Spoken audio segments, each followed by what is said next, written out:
Yes, a very good evening to all our guests right here. Welcome down to the Générale Virtual CC program. And yes, today is actually the next series of our real estate program. And of course, right here is actually the program called the Wisdom Eye on Business Money Mastery Show, brought to you by the Virtual CC right here. So what's going to happen right here for today, as you mentioned, that is actually a series of two different types of real estate that we'd like to share with you. For those who have just tuned in, welcome down. Today is actually the second part of the real estate program that we'd like to showcase to all of you. For those who have missed the previous series, what you can do is to log back into our page itself, where Geylang Serai Community Club itself do have a wide series of videos which you can log back and check it out, because the previous time we were talking about this thing called the REITs investment, which is called the Real Estate Investment Trust itself. Okay, but for today we do have a guest that's coming forward to here to share something about real estate as well. But beforehand, let's kickstart the program proper by looking on the slide itself. Let's pan our screen to the slide.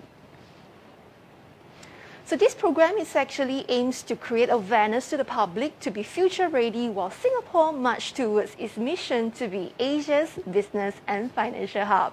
So to better outreach to the masses, it will be a series of bilingual and of course dialogue itself, where with a twist of informal, interactive and infotainment covering local and international business news. And of course today right here we'd like to actually take a look at the disclaimer.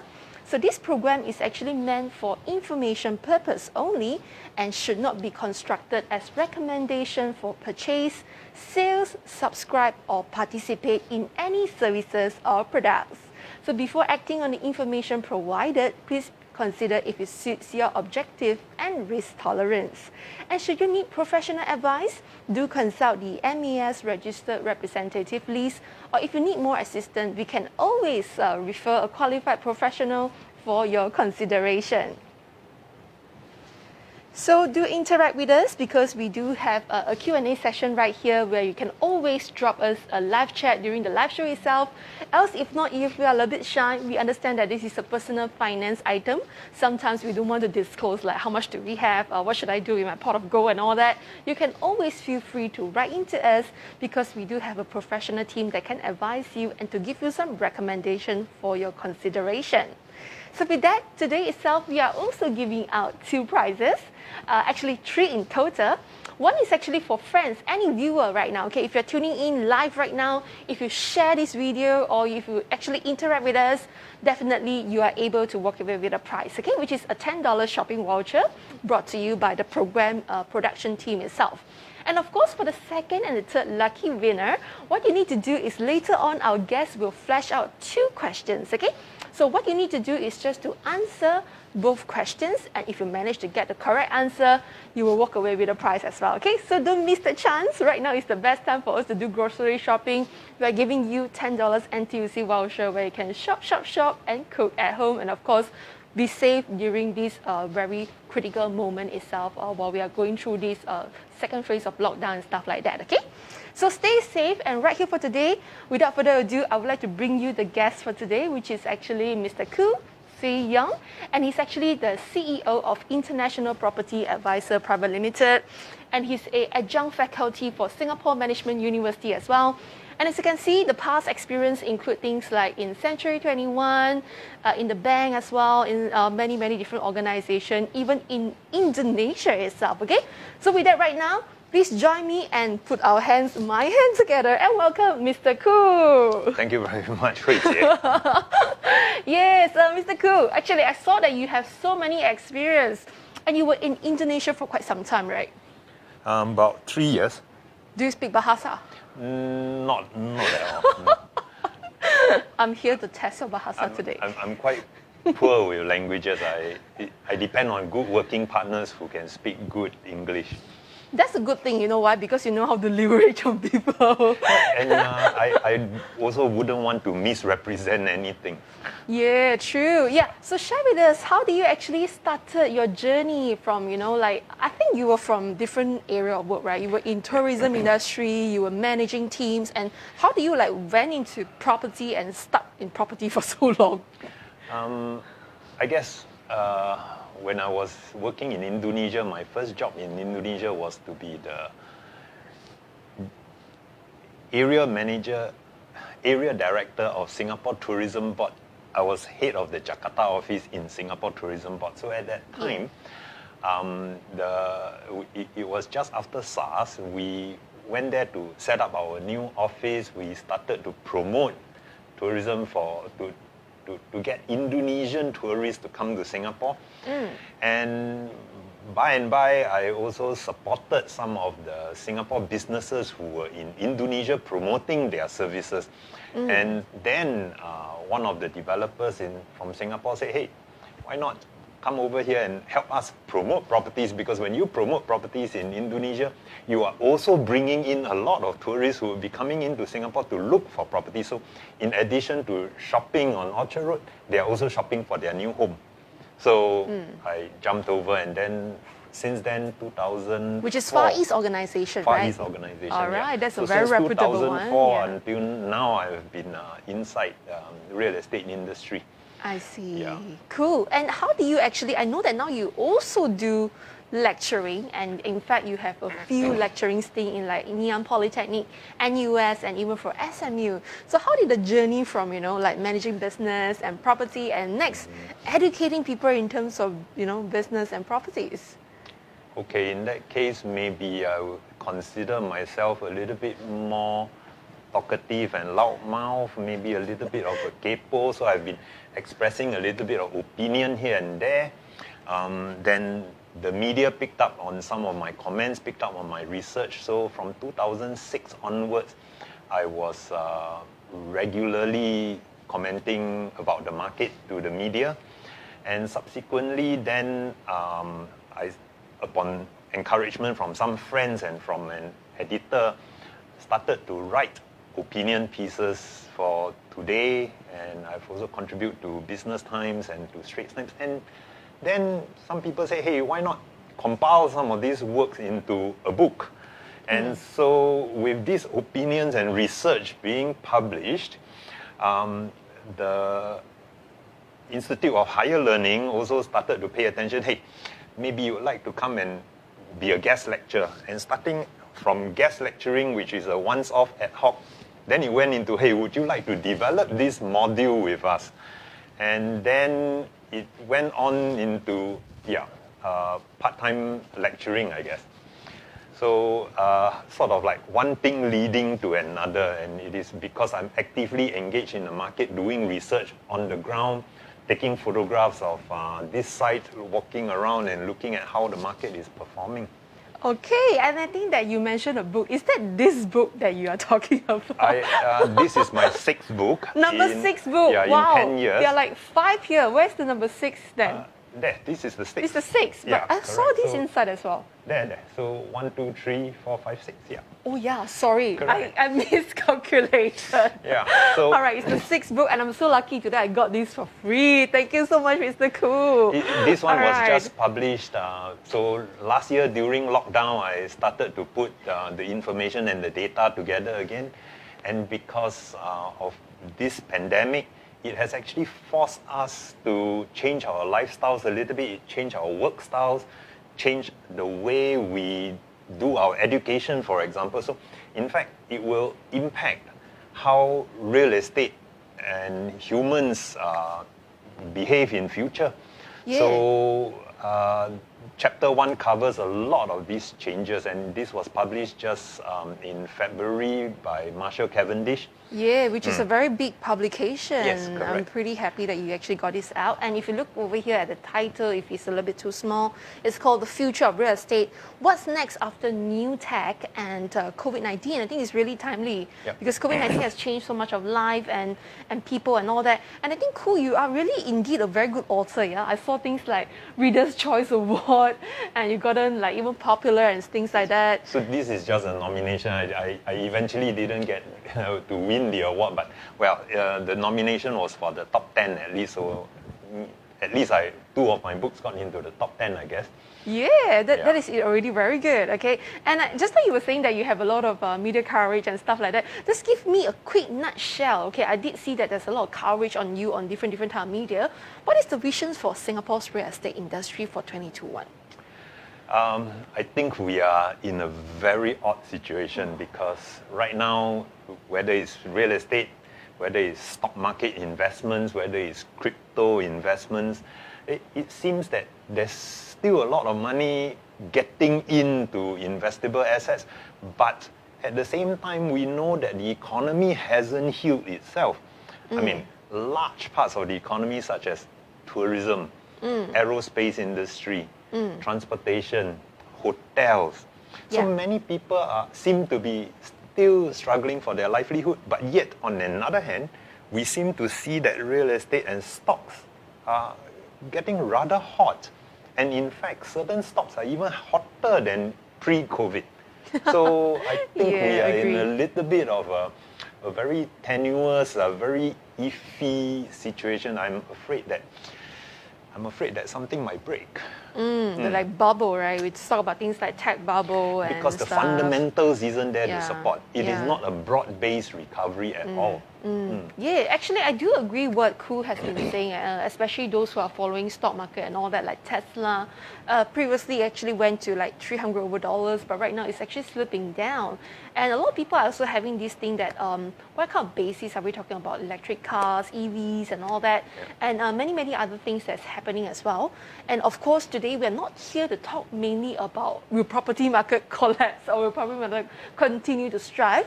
But we do see for the past few months, a lot of people has been rushing into buying residential real estate, right? Yeah, and do you know why people do that? Part of the reason is because, I guess, Interest people have more time in Singapore, more time to visit the show flats. Property shopping through show flats? Possibly. Then you have got a strange situation that we have got more than 100,000 Malaysians stuck in Singapore because of the closure of the borders. And these are Malaysians who are working here, and because they are now forced to stay here, it has sort of pushed up the rentals of the mass market properties, including bedroom rentals in the HDB segment. I actually kind of agree with you. Let me just share with you my personal view. So, humbly, I do own a property, right? So, actually, I do see a trend that my small little shoebox, it used to be like rented out as whole unit at about 2 over 1,000, which is about 4% rental yield. But during this lockdown period, I actually have people rushing to me and tell me that, hey, can I rent, like the one bedder as a separate one? And can I rent the master room as like a studio? And good enough, I do have 2 entrances. It's like dual key kind of concept where I actually broke it out. And right now I'm getting about 6% rental yield. Yeah, which is, I do agree that these kind of things are coming. So oddly, if everybody were vaccinated and the pandemic worries are behind us, then the borders open. Yeah, and it will crash, right? It might. Yeah. It might, Oddly, right? So this is a little bit ironic. Because then the Malaysians would be able to return to Johor. Johor has got tens of thousands of vacant properties right now, overbuilt, nobody is using. And these Malaysians then will start to do their daily commute again, the Malaysians who are working in Singapore. Suddenly, the rental market would just give way, even though the economy by then should be trying to recover itself back to 2019 levels. Yeah, true enough. I do agree with the things that we're sharing, but anyway, as mentioned, today we are not really talking about like will the property price drop or not, but we are thankful because of the situation. A lot of the house owners are really gaining a lot of money. So with all this kind of wealth that we're talking from all these like house owner, property owner and all that, how do we actually know how to transfer our wealth itself, okay? And right here, before we kickstart the program, for those who have just tuned in, I think right now we have a live audience about 43%. Thank you so much for joining us and tuning us to us right here to learn about wealth transfer in real estate. And meanwhile, for those who have just tuned in, what you can do is to continue to like and share our video, and you will be one of the lucky winners that might walk away with a $10 NTUC voucher, okay? So now time to Koo, where he shared with us about wealth transfer with real estate. Thank you. It is actually summarized in chapter 23 of the book. This situation that I foresee that Singaporean families would be going through. So today, without getting things too complicated, after all, this is a Sunday evening, there's some mathematics and calculations in this presentation. I will skim through them a little bit quickly because the crux of the matter is as long as you understand this concept, you understand the need to start preparing for your wealth transfer, then that's good enough.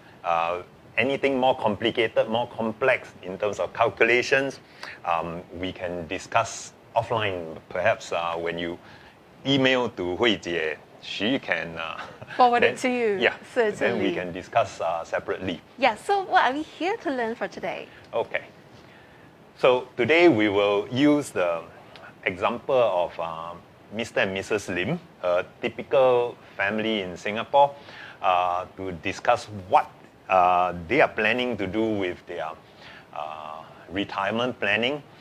And then we get an overview of Singapore's demographics in order to understand what's the impact across the island. And then we will also include, actually all mixed up in terms of order, we will try to crystal ball what's happening by the year 2030 or by the year 2040. And then after that, we look back to check on what Mr. and Mrs. Lim's options are and how they might be able to move forward to enjoy their retirement years. Okay, so here goes, rocket speed. Mr. and Mrs. Lim are 65 years old. This is an actual family that I've met 2 to 3 years ago. And they have been considering retirement. And both children are, in fact, one child has already gotten married, gotten his new Hdb, moved out. Another child at that time was graduating and would expect to be moving out soon. Mr. and Mrs. Lim are considering downgrading in order to free up some cash. After all, they have put their hard-earned money over these decades into this property, and then they are getting on in age and in terms of health as well. So they are planning to downgrade to a 3-room flat from a 4-room flat in Hougang. The 4-room flat in Hougang at that time, this was about 2 to 3 years ago, was worth 390,000. So we had a discussion, we looked at their options. In fact, we had a discussion with their financial planner as well. We then looked at the numbers. Mrs. Lim, who is the main breadwinner, Mr. Lim has been working, but more on an occasional basis, odd job. Mrs. Lim had put in 170,000 of CPF money into the flat. So when they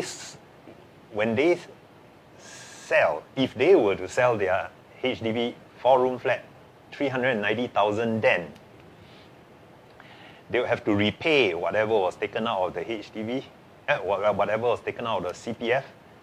And on top of that, Mrs. Lim would have to top up with the unearned interest. And then they would be able to get 145K of cash. And because they are already 65, the total CPF that they have, that Mrs. Lim has now would be 245,000. 110,000 is the minimum that she have to retain in the full retirement sum scheme. And so she can withdraw another 135K. So the blue parts are in cash. But this is based on the assumption that they'll be selling their HDB flat. In that case, then what's the next challenge? Where will they live? So net cash from sales, 280,000. So their original plan was to buy a 3-room flat. But at 65 years old, they're unable to get a loan. And they're planning to retire, meaning not having any more income, meaning then applying for a loan would be definitely no. So they have 280,000 200K of cash, and Mrs. Lim would have quite a substantial amount, 110,000 in the CPF, plus a little bit more from the last few years of work. So, before we talk about Mr. and Mrs. Lim's options, let's look at Singapore's demographics. This is Singapore's population tree. This is a population graph, not the population tree. So, on the left, 0 to 4 years old. On the right, extreme right, is anybody who is above 90 years old. And then the y-axis shows you the total number of Singaporeans and Singapore PRs. So these numbers add up together to be Singapore residents, so Singapore citizens plus Singapore PRs. So on the left-hand side, you see that the highest age band, which is around the 45 to 50-year-old mark, 45 to 49-year-old mark, the highest age band is about 300,000 strong. And this is the group that is typically called the baby boomers. Baby boomers are about 55 to 74 years old now. They grew up during the nation building years. The home ownership narrative was very strong during then when Mr. LKY was building up Singapore. We were all encouraged to participate in the home ownership scheme. And HDB was building quite a lot in the 1970s and 1980s, and a lot of our parents, our grandparents, they were all having comfortable housing over their heads, and they could then focus on making a livelihood, getting the children well educated. So that was then. Home ownership within this age group is likely to be close to 100%, of course, except for the very low income families or families who have fallen onto hard times. And because their salaries at that time started low, many of them, in fact, had almost 100% of their reserves in their homes. So the homes make up the bulk of their net worth. They do not have big investment accounts. They do not also have a lot of CPF money, because a lot of their CPF was used to pay for the home, and they failed to accumulate the 2.5% per annum from their ordinary accounts. Many of them are now approaching retirement, or they are already in retirement, because the top of this baby boomer group is 70 to 74 years old. They are mainly retired, again, except for the lower income ones who still have to eke out a living. Think about where this group might be in the next 20 years, the entire baby boomer group. Some of them would, of course, have gone into the 90s age range. Some of them would be at about 75, 80 years old. Looking at the largest cohort, which is now at 55 to 59 years of age, we see that many of them are in fact celebrating their 65th birthday, 60th birthday every year from now. For the next 40 years, we will be having about 30,000 celebrating their 65th birthday every year. So, how many of them have actually planned their wealth transfer? Because a lot of them have their wealth in their properties. And the bulk of them actually in Hdb flats, not private properties. And just a reference benchmark for the question that I asked there, what's the life expectancy in Singapore? Right now, our life expectancy is about 85 years of age. The ladies having 2 more years than the gentlemen. So gentlemen about 83 to 84 years, ladies about 85 to 86 years. So life expectancy in Singapore is about 85.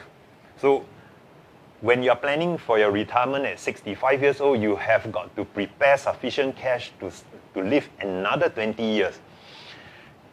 And that's why we ought to maintain good health. That's a side note.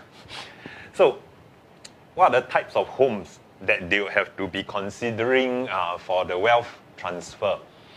if you are in private properties, landed and non-landed private properties, restrictions on the wealth transfer may be a little bit less than if you were in HDB. But we know that Singapore as a nation, 80% of our households are in HDB flats. And HDB flats have got restrictions on transfers because what's the likelihood that a senior citizen having passed on wishes to transfer his HDB flat to his 2 or 3 children, and his 2 or 3 children are also HDB owners? Are they allowed to own the HDB that he transfers to them?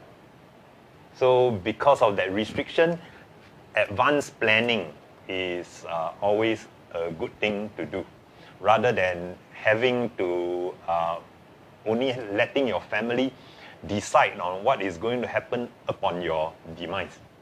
So HDB flats being a restricted category in terms of ownership as well as transfers, if your children are not Singaporeans, they are not allowed to, if they were PRs, yeah, of course they can still own one HDB.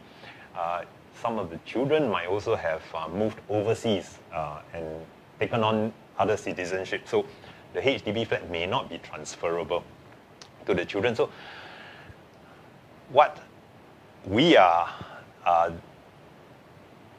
engaged with clients who are a little bit more senior in age, we are having discussions with them to consider various things during the wealth transfer process.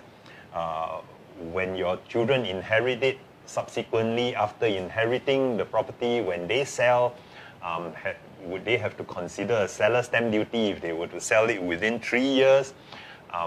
Is your property right now encumbered by the bank because there's still a mortgage on the property? Do you want to transfer the wealth only, transfer your real estate together with the loan only upon your demise? So a lot of different issues, and each family's wealth transfer needs are all different, as well as their retirement cash flow needs, they are all different. So many issues to consider. But we have sort of summarized it down to, let's go through the 5 Ws, and we create a questionnaire that systematically go through all the 5 Ws in order to get the families to think through the process of wealth transfer. So we start with first W, why? Why do you need or want to bequeath the inheritance as a property? Would you like to, while you are still alive, sell the property first, you encash it such that you are bequeathing cash? Why do you need to hold on to the real estate? Is it because you need to live in it? Are you able to find alternative accommodations, just like Mr. and Mrs. Lim thinking about encashing it and then moving to a smaller HDB flat? Why do you need to consider these steps early? Have you created a will? Given the rise in the number of people with dementia as well as mental challenges, would you have done up a lasting power of attorney to pass on the instructions to your family ahead of time before you are unable to make decisions anymore? Second W, what? What type of property do you have? I mean, primarily most of us have got a HDB flat, based on probability, of course. Some of us may have an additional property in addition to the HDB flat or our private residences. Our second property could be a commercial property, it could be an industrial property, it could be a shop house, could be a HDB shop too. What's the tenure of the property? Is the tenure freehold, or is it a leasehold, and is the lease depreciating fast? Who is the landlord? This question, if you do own factory space, the ultimate landlord is Jurong Town Corporation. So some of the rules about transfers and inheritance do come into play. And if it is leasehold, what's the age of the property? What's the remaining lease? What sort of depreciation is it facing in terms of its lease, the remaining lease? Third W, who? Who would you bequeath the assets to? Who are you going to instruct to take over the property? Who are you going to make to be your beneficiaries after the property is sold? And then, where are your properties located? Some of us have, in fact, other than the first property, the primary residence that we have in Singapore, we may have a small unit in Iskandar, Malaysia. We may have a small investment property in Australia. Where are they located? Note them down. And where are your beneficiaries? In fact, you might want to will it to your children, but two of your children are still with you in Singapore. The third child may be a high-flying doctor in London who may not be here to actually have this discussion or to be able to take over the property or your assets that you are going to will to them. So then where are you currently located? Of course, not all Singaporeans are staying in Singapore full-time. Some of them are staying with their children overseas, or some of us might have a PR status in Australia or in Canada. And then the fifth W is, when would you like to do the transfer? When would you like to pass down your instructions? When would you like to draw up your will? When would you like to draw up the lasting power of attorney? While you're still mentally very sound and should be ASAP. That's my recommendation. So now, quiz time. Question 1. Which of the following is the first of the 5 Ws? I've gone through the 5 Ws just now. Can I Which answer? of the 3?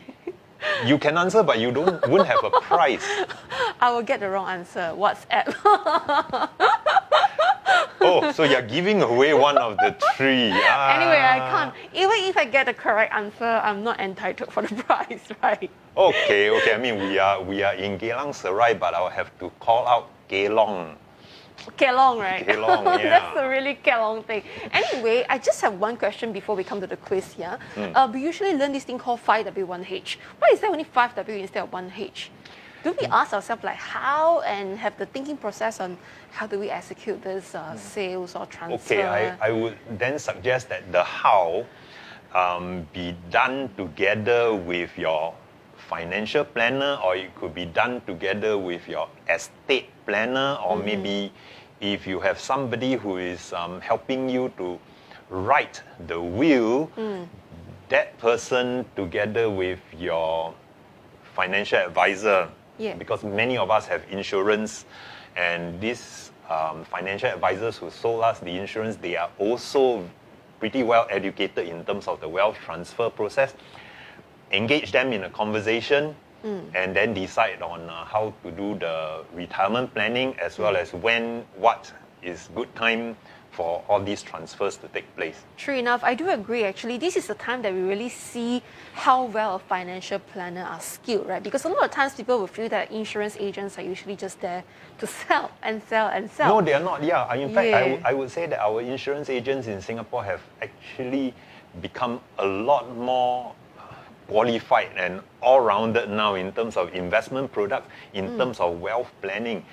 And actually having an external party advise you removes a lot of the emotional considerations, so that that person being objective looking at you, and that person having experience in looking at many other families' considerations, you might be able to get a lot more inputs rather than let's keep it to ourselves and let's discuss it amongst our own family members, because then you are siloed in and you are unable to look out of your own situation. Agree, and you can't get like a third-party opinion and point of view, right? And despite all these financial consultants are mainly providing a free service until you engage them, isn't it? Correct. At least bounce off your ideas. Yes. Explain your constraints. Let somebody who can be emotionally more detached help you to determine what are the various options and paths, which is what is in this presentation. I discussed Mr. and Mrs. Lim's case in order to put more ideas into you. But of course, Mr. and Mrs. Lim is a typical retiree couple in a 4-room HDB. Everybody's family situation would be different from Mr. and Mrs. Lim in one way or another. True enough. Okay, indeed, that is actually a pretty engaging one. You know what happened? We have 50 overviews right now. I think everyone is right inside here. We have a few friends who already answered, like Chuming Joe, thank you so much. He answered why. Kit Chan as well, why. Ben Phua and Samuel Tay and Doris Tan, thank you so much for the answer. And we will not review the answer now because we still have quiz number 2, yeah? So for friends who have just tuned in, right now is actually the quiz time where you just need to answer which of the following is the first of the 5 W, okay? And if you manage to know the answer, you can always just comment to our Facebook page itself right now on this live video. Else, if not, if you want to, you can email to us. But take note that actually, because this program, some people don't tune in live on the spot itself, we will leave it for 3 days and we will actually be reaching out to the person who won the prize, okay? All right, now time back to Koo, where we'd like to continue on for the program for tonight. Okay, so let's move on. So again, back to this graph about Singapore's demographics. So we have got the baby boomers just now, and then a little bit older than the baby boomers would be the silent generation. That generation sort of lived through the Second World War. And then after the baby boomers, it is the Generation X. And then even younger than Generation X would be Gen Y or Millennials. And then Gen Y or Millennials are even younger than them, Gen Z. So you see from the graph, Gen Z. And after Gen Z, which is the children who are now between 0 and 9 years of age, you see that the graph falls off pretty quickly. And you see the people who are in the baby boomer generation in the next 20 years, as they pass on and they try to sell the properties, it is the Gen Z and the people who are 0 to 9 years old, in 20 years' time, they are the ones buying the properties. So based on this graph, it would look like there would be a lot more resale flats and private residences than there would be buyers for this. Just take a while to look through. I mean, of course,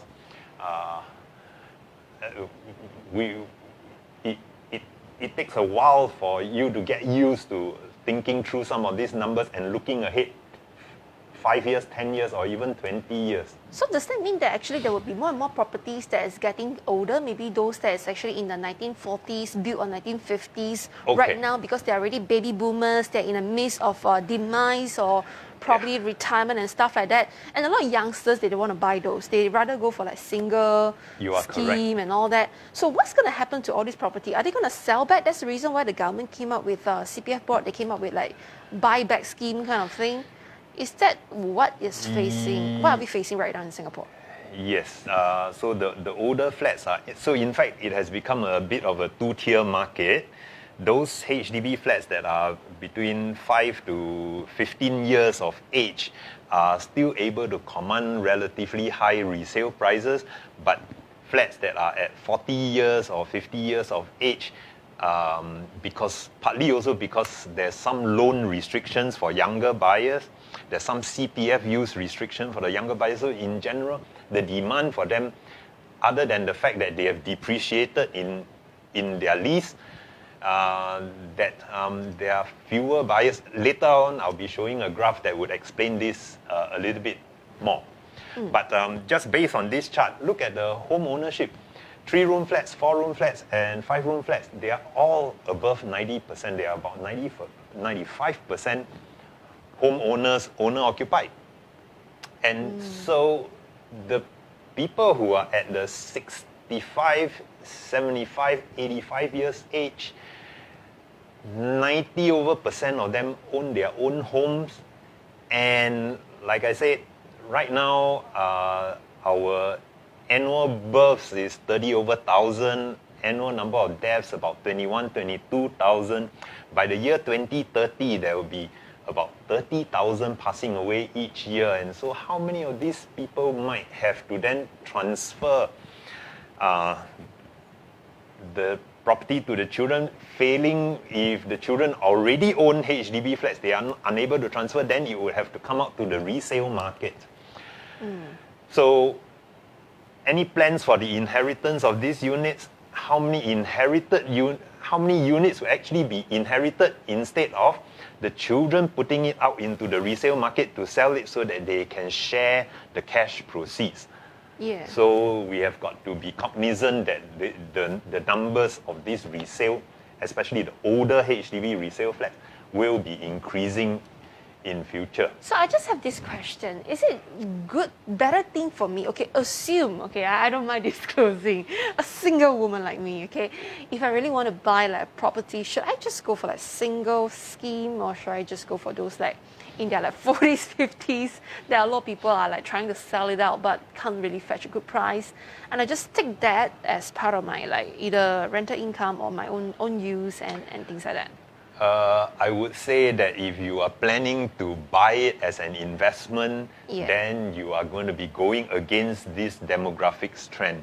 And nobody can reverse the cost of aging, right? Yeah. And because we can't reverse the cost of aging, if you're buying a property as an investment thinking that you can collect rental income, but then you look at the shrinking numbers of Generation Z, as well as what's to come, you can actually already from the graph see that in 20 years' time, the total number of new young families formed who are coming into the market to buy real estate will be much smaller as compared to the number of people who might be passing away and then having to release their property in the second-hand market. Understood. Right? And then so now we are at this chart where just now you asked the question about the different age cohorts of the HDB flats. Today, look at the green box. The flats that were completed in 1970s and 1980s, there are 550,000 flats. Wow. That are more than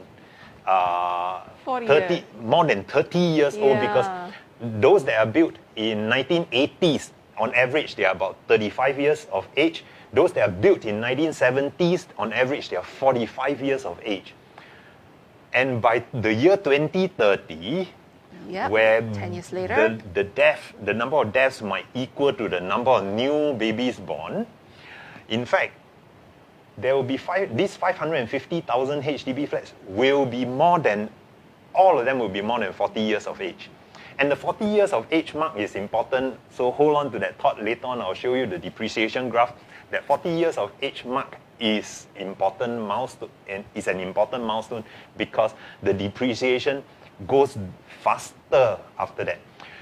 Then you look at the extreme left-hand side of the graph, which is 1960s HDB flats. At that time, Singapore was nation building. The British started building some flats for us under SIT. Subsequently, it became HDB.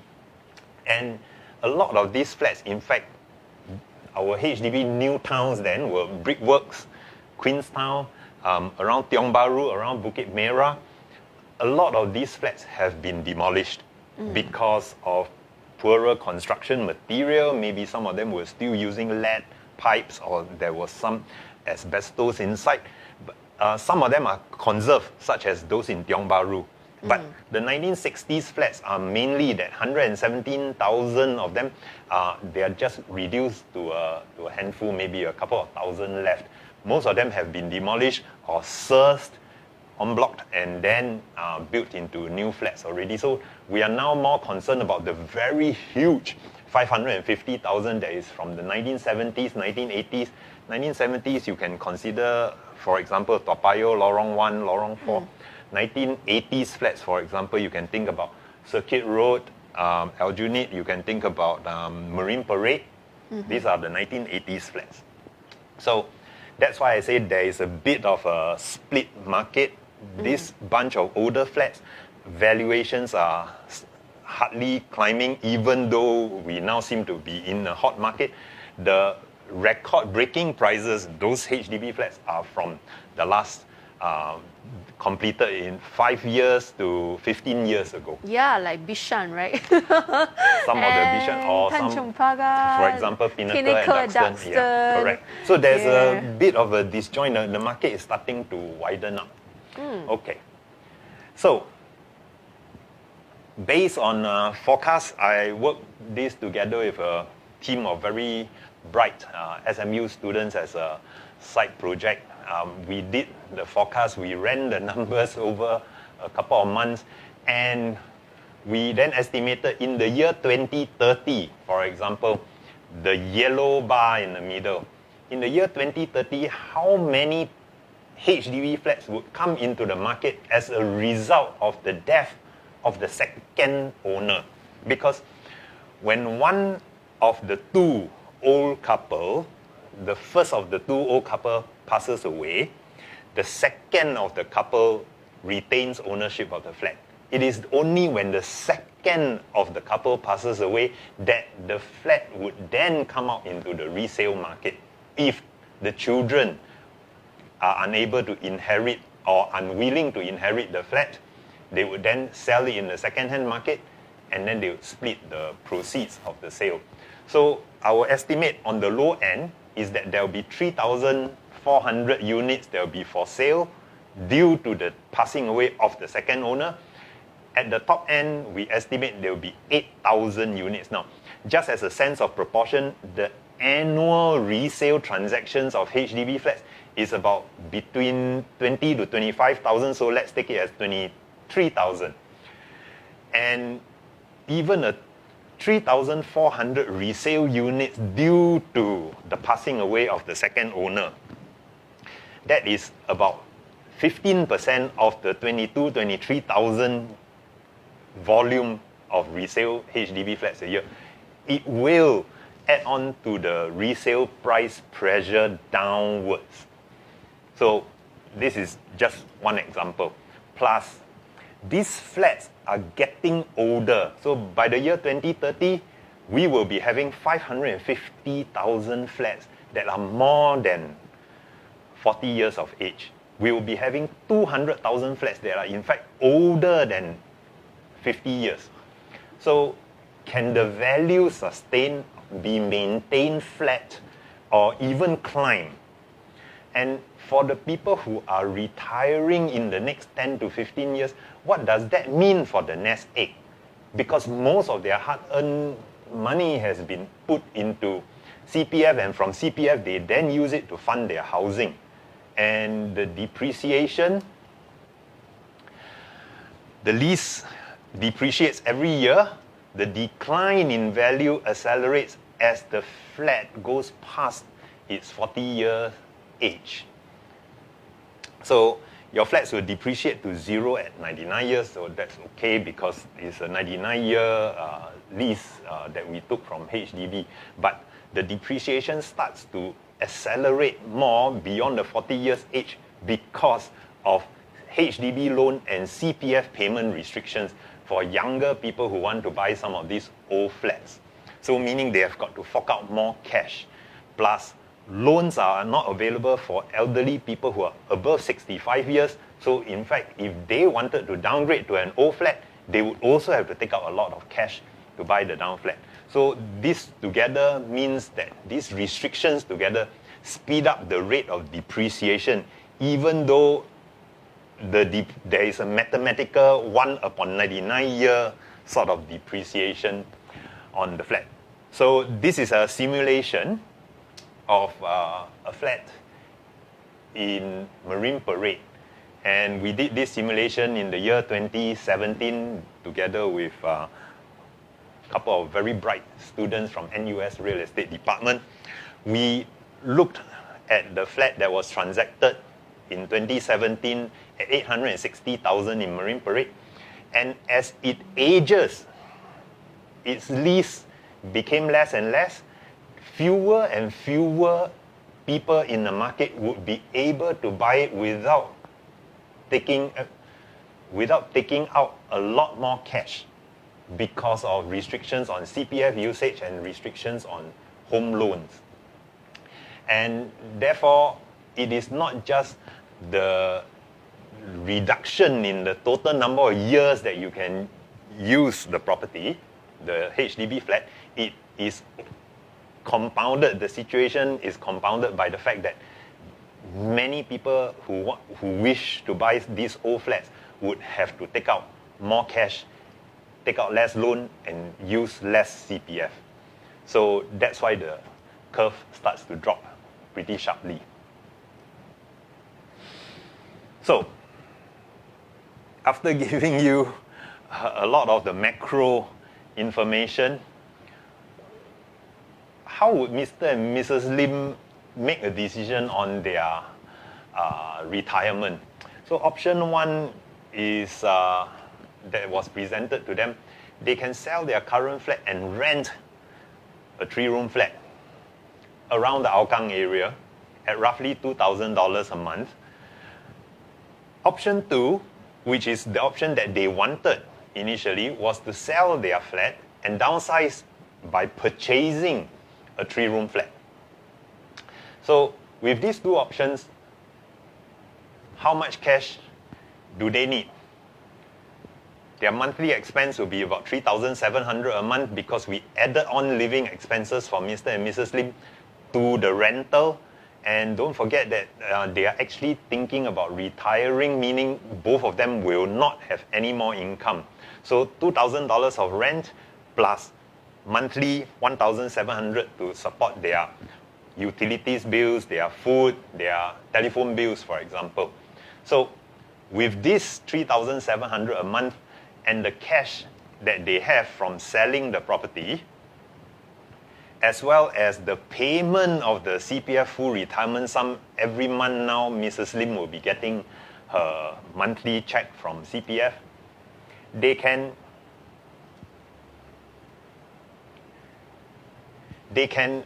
actually support themselves for 9 years, roughly. And that would take them to the age of about 74 or 75 years old. So then they will be out of cash. And in all likelihood, they are able to live longer than this age. So the future is a little bit uncertain using option one. Option two, which is the option that they prefer, sell and downsize. So they'll buy another flat.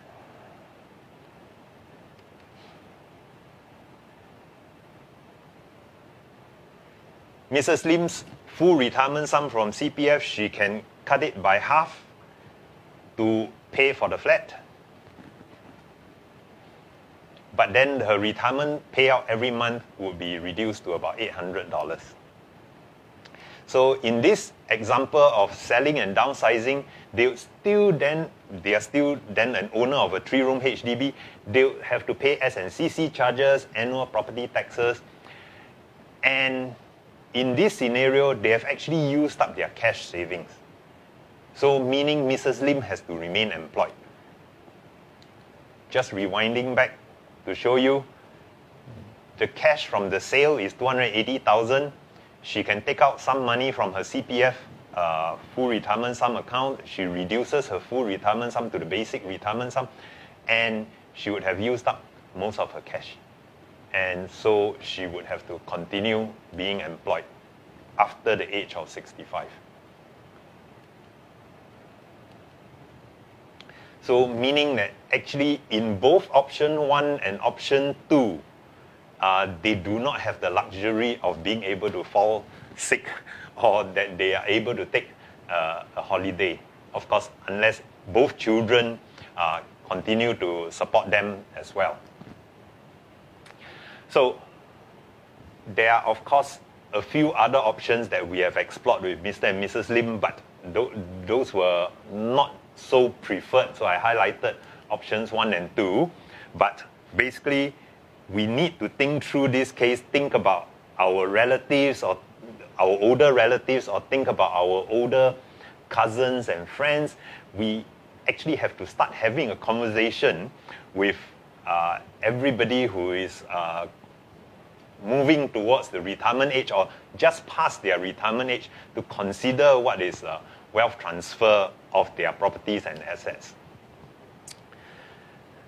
So just to sum up, in conclusion, there's an increasing proportion of HDB flats which have less than 60 years of lease, which are more than 39 years old, starting from the 99 years. Whatever is your wealth group, the high home ownership situation in Singapore demands that we actually have to start planning our wealth transfer.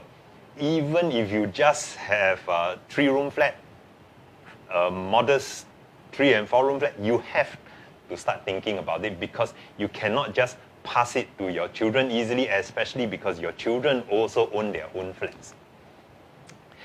Increasing restrictions on the ownership of aging flats and their depreciating values means that we should start discussing and planning even earlier. So for those of us who in fact have good support from our children and our children's families, in fact there is the other option of selling out and moving in with the children to help take care of the grandchildren, for example. So what can we do? Have an open discussion with the loved ones, with our relatives. Now that we are all stuck at home, it's good to bring up these discussions at home. In the next festive season, if you meet up with your family members again when the COVID restrictions are lifted, when we are back to meeting with our relatives, start up a discussion. Discuss what you think. Just get the discussion going. It helps. And if you still find it daunting, please engage a trustworthy property agent together with an estate planning specialist and a financial advisor, such that you can have a more well-considered and balanced discussion. You consider it from all fronts: your wealth, your retirement cash flow needs, plus what is the possible depreciation of your HDB flat and or your private property. I understand that if you actually have a private property and if it's either fully paid off or fully privatized type, right, you can actually pledge it to the bank using a financial instrument called the Universal Life, which is part of insurance to help you do legacy planning and all that, right? Okay, for those of us who have got private properties that are a little bit higher in value, the higher the value of your property, the more options you would have. In fact, one of the options for HDB flats would be to sell back 15 or 20 years of the lease to HDB. HDB would give you some cash such that you can enjoy your retirement a little bit more rather than to eat biscuits and have Milo for some meals of the week, right?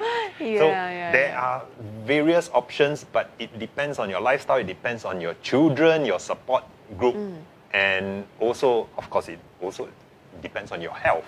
Yeah. So, do keep in touch. I've got a Telegram channel where I update market updates. It is a Telegram group called Yong Real Estate, and I have also got a YouTube channel called Yong Real Estate.